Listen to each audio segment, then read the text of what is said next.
Marvel Spider-Man and Marvel Spider-Man Miles Morales both had pre-order exclusive suits and both got pre-order bonus trailers. And guess what? Well, Marvel Spider-Man 2 did not get one of these, or at least not yet, but what they did do is give us a trailer to showcase the 10 epic suits included in the Digital Deluxe edition. But you know me, that it wasn't good enough to just showcase the suits, which are cool and there's some interesting details about them that we'll break down in a moment.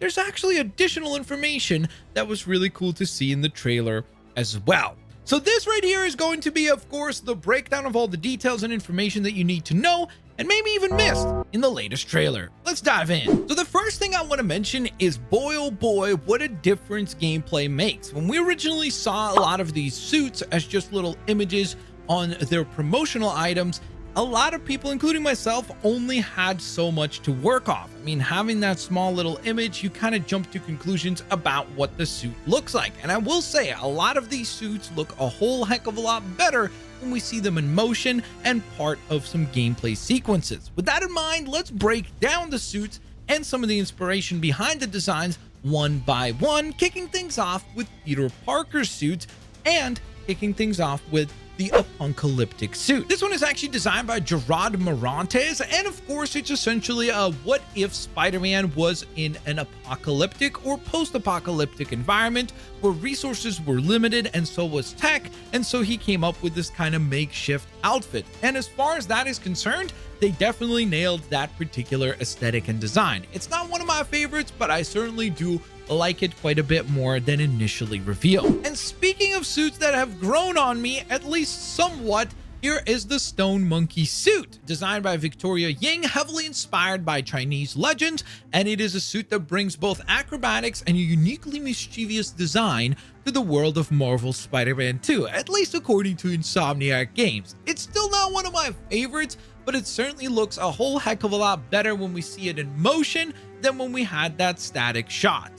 And speaking of shots, thank you guys so very much for giving me a shot with today's video. I hope you guys are enjoying it. If you are, please consider hitting the thumbs up button. I would be very, very appreciative of your support. And without further ado, let's dive into the next one. Next, we have the Tactical Suit, which is a really, really cool looking design. I love the aesthetic for this one, but even more so, it's cool to hear that designers Joel Mandish and Darren Quach actually worked on this particular suit, and they're employees of Bend Studios, which is another Sony PlayStation studio, the one that was responsible most recently for the Days Gone video game. So it's just kind of cool to see that we're seeing Sony PlayStation Studios out here collaborating like they're YouTubers or like social media people. It's really, really cool to see, and I would love to see this trend continue. Next up, we have the Aurantia Suit, which was actually designed by Raf Grassetti. This suit is meant to be essentially an evolution of the traditional Spider-Man designs, but then incorporating much more of the sleek and kind of practical Spider-Man motifs that we see of more current times. And it does strike me as something that I could see like Tom Holland's Spider-Man wear, but for me personally, I just don't particularly love this aesthetic, and I usually am not a huge fan of incorporating the gold aesthetics into Spider-Man's costumes, so this one's not one of my favorites. And last up, for Peter Parker's side of things, we have the 25th Century Suit, which is designed by Anthony Francisco, and it is of course an ultra modern design, and this suit incorporates a unique fishbowl-like helmet with an array of lights, a futuristic suit that sports a bulky yet fashionable boots, and a sleek design all around. To me, this is essentially like, I guess, Spider-Man if he headed out into space, kind of like astronaut Spider-Man. I like this design a lot. I like how goofy it looks, and it's also very interesting that the last trailer that we received for Marvel Spider-Man 2 prior to the Digital Deluxe trailer, which by the way I did a full complete breakdown of, if you're interested in checking that out, I'll have a link for that down in the description. But during that trailer, we actually got to see what seemed like a confirmation of Miles's version of a 25th Century Suit as well. Now, the reason why that would be exciting is because of the fact that it makes me then immediately think, could some of these Digital Deluxe Edition suits have a counter variant for the other Spider-Man? Meaning that, for example, as we just talked about, let's say the Tactical Suit, could there be a version of the Tactical Suit that is in the game that is actually exclusive to Miles as well? I guess we'll have to find out on October 20th. So next, let's jump over to the Miles Morales side of things, and we kick things off with the EnC0ded Suit. Yes, it has that goofy spelling where it doesn't use an O and instead uses a 0 for the spelling, but boy, oh boy, there's nothing goofy about this suit. As part of that early preview event for Marvel's Spider-Man 2 that I was fortunate enough to participate in, my goodness, this suit absolutely blew me away. It is such a cool design, such a cool amount of just pizzazz to this suit overall. It definitely has this kind of like a cyberpunk vibe, but my goodness, there's so many cool elements to this one. If you like this suit so far in the images and the few little gameplay moments that we've received, I can't wait for you guys to get your hands on this one. And of course, shout out to the absolute genius that designed this one, which would be Chris Anka. Next, we have a suit that I think a lot of people have come around on, and that is the Biomechanical Suit designed by Jared Morantes. And this essentially is kind of a merger combination of organics and mechanics, hence why it's called a biomechanical suit. And it is obviously meant to kind of be almost otherworldly or alien in some of its motifs, but I actually think it looks pretty good, especially in gameplay. I feel like the original static image that we got for this one definitely did not give the best impressions, especially of the proportionality of his head, but when you see it in gameplay, when you see it movement, and when you see the full resolution images of the entire suit, it looks a whole heck of a lot better. Next, we have the red Spectre Suit designed by Sweeney Boo, and I have to say this one screams style, a very, very cool looking design and take on the Miles Morales typical costume that he would be wearing. Then we have the Tokusatsu Suit designed by Julia Blattman, and if you're a Tokusatsu fan, whether it be of Goro, Kamen Rider, Super Sentai, you will most definitely be stoked to see the aesthetic of those shows and kind of the overall vibe of those shows being very well captured and applied to the world of Marvel's Spider-Man with this brand new Tokusatsu suit for Miles Morales. And last but certainly not least, we have the Agimat Suit designed by Anthony Francisco, and this one is actually inspired by the indigenous tribes of the Philippines, and it is meant to be a much more playful and colorful design. And of course, by incorporating the purple and gold aesthetic, they're kind of trying to make it look a little bit more royalty inspired, which I guess kind of makes sense as far as what they're trying to go for. It's cool. Unfortunately for me, I'm almost always inherently, I want a little bit of red on a Spider-Man suit. So for me, it's not one of my favorites, but I'm sure some people will find this design to be great.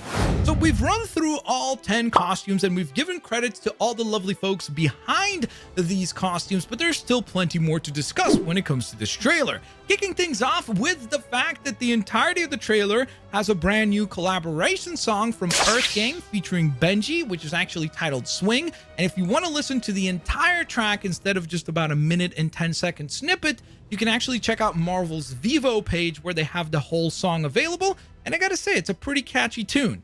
Furthermore, speaking of music, they also have gone ahead and confirmed that October 20th will be the date that not only will you get to play the game, but if you want to listen to the brilliant John Paisano's soundtrack for Marvel's Spider-Man 2, you'll be able to do so on your favorite music streaming platform.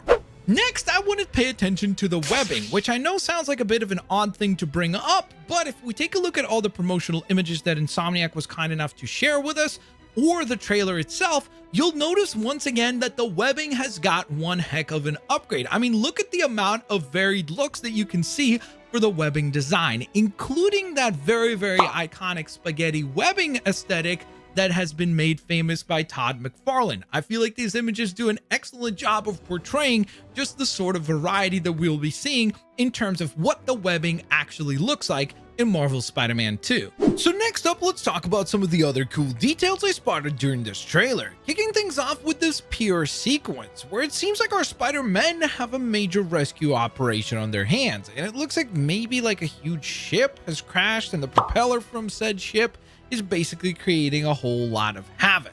Now, I could be wrong, but this area also strikes me to be possibly where the meeting between Miles Morales and Martin Lee will take place. Do you guys remember this scene in the story trailer? Lee, you don't know what you took from me. Well, notice the propeller in the background. That seems like it's all part of the same sequence. And considering the story and obviously the significance of this meeting, it certainly seems like this will be a very important part in the game. Next, let's talk about this part in the trailer where we can see Spider-Man laying the smackdown on some bad guys. Now, the reason I wanted to bring your attention to this is not just because it looks cool, it certainly does, but more so because this is yet another appearance of this new fiery logo that we saw in the open world trailer.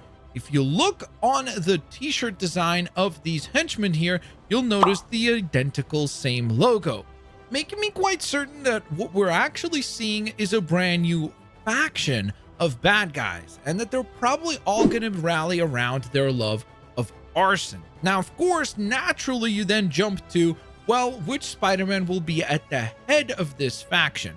Now, of course, when I talked about this during the open world trailer, I did mention that my theory is that it probably has to be a fire-based villain, and therefore that would be either Butane or maybe, just maybe, the Molten Man. However, I have also been brought to the idea of this possibly being the faction that belongs to Yuri Watanabe, considering that we see what we believe to be her in that one scene surrounded by flames. Many people now believe that maybe she is the one that will be the villain behind this new fiery symbol and this set of side quests in Marvel's Spider-Man 2. I know that when they revealed that Coney Island would be making an appearance in Marvel's Spider-Man 2, a lot of people were hoping that we would see some type of a mission there on the roller coaster. Well, fear not, because the Digital Deluxe Edition trailer certainly showcases to us at least a couple of shots, especially one literally on the roller coaster, that confirm that there will be some type of a rescue mission that will require Spidey's assistance. So if you're excited about that, fear not, it seems like your wishes will come true. So there you have it, guys. That is the complete breakdown of the Digital Deluxe trailer, and I hope that you guys enjoyed. Let me know what your favorite detail was down in the comment section below, and of course, don't forget to hit the thumbs up button. Thanks all for watching, guys, and if you'd like to see the open world trailer breakdown, please click the link you're currently seeing on your screen. Thanks all for watching. I'll catch you all on the next one. Bye-bye, everyone.